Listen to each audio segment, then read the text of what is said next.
Pahlavi text, translated by E.W. West, Part 2, the Dadistani Dinik and the Epistles of Metaskihar, Clarendon, Oxford University Press, 1882, Chapter 54. As to the 53rd question and reply, that which you ask is thus: a man whose wife, daughters, sisters, and relations are many, and who is the master of much wealth, becomes sick, and during the sickness has given this hoard of wealth unto one daughter, and his other sisters and daughters are not contented therewith, and speak thus: the wealth ought to have been given during health and consciousness, not during sickness, and now it should not be allowable to give anything whatever unto anyone during sickness. For if anything happens, the wealth all comes back for division amongst us. Would it be allowable to give anything whatever of that wealth unto anyone during sickness or not? Is it necessary for one of such wife, daughters, and sisters as there happens to be to appoint an adopted son for that man because of that wealth or not? Are the wife, daughters, and sisters who shall take their share of the wealth responsible for the religious rites of every kind? And is it necessary for them to order the annual ceremonies for that man at the daily and yearly periods or not? The reply is this: that when there is nothing therein on account of which I should so deem him otherwise than a man in sickness and nearly passing away, it is not allowable to give it up, except when it is for his debts, are his wife and children, are an aged person, Sarman, are father who is in his guardianship, whom it is indispensably necessary to maintain, and is such as are as much as is discreetly requisite for payment of the debt, are for the food, maintenance, and protection of those that I have written about. Then, however, it is allowable to give it up away, Biuruno, from those of whom you have written, as much as during his consciousness. In other sickness, not while passing away, whatever is given up by him himself during consciousness is allowable. When he is not conscious, it is not allowable, and on that which he says during unconsciousness, one is not reliant, and it is not credible, Vivar, but that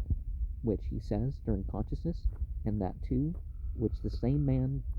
gave unto a daughter when he was ill, if it given by him consciously, are even then proceedings to be granted. If given by him during unconsciousness, it is just as though he died without an opportunity of speaking avant purus. Of property left by will, one share is needful for each separate daughter, for whom a husband is not provided, and 2 shares for a wife, who may be a privileged one. And so long as the wife is living, she exists as the house mistress of the family. Moreover, it is not needful to appoint an adopted son, Sator, for the adopted son's duty, Satori, remains with her, and she manages to claim guardianship for the family from some man out of the relatives most nearly allied. Out of the portion of the property for food and maintenance, the wife should provide the daughters with husbands, and to keep going the necessities in the guardianship, the nurture which the deceased man afforded, and the ceremonies and good works imposed on the family, and thereby become indispensable. She herself is to take lapfuls and armfuls out of the income.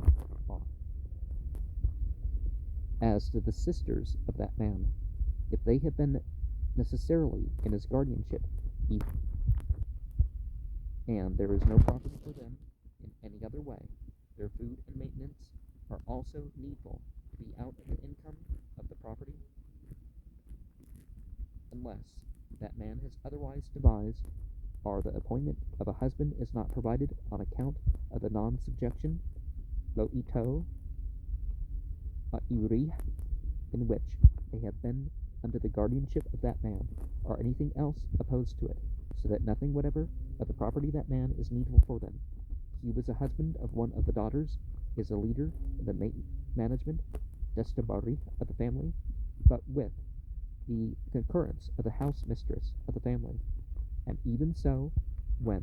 the action is one which they should not do, and a son is not born or becomes passing away. As to a daughter not provided with a husband, should the one whose husband is not provided be an only child, to keep her subject also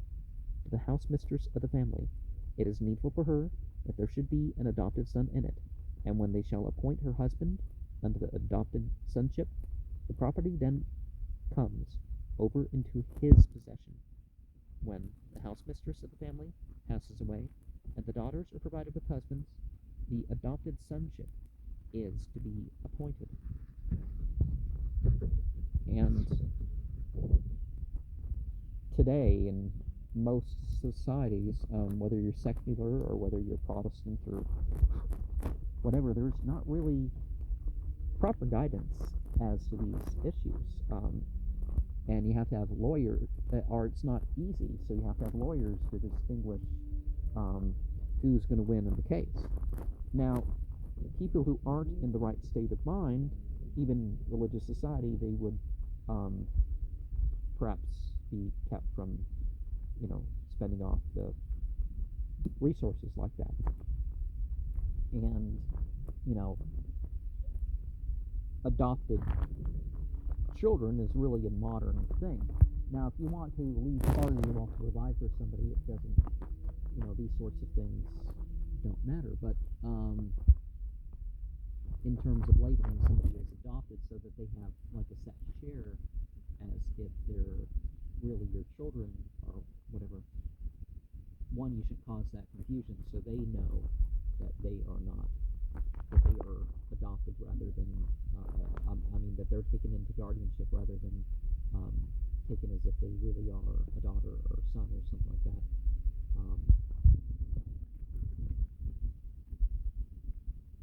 Yeah, I think this modern process is basically there for the lawyers to say, well, they're legally a daughter or son.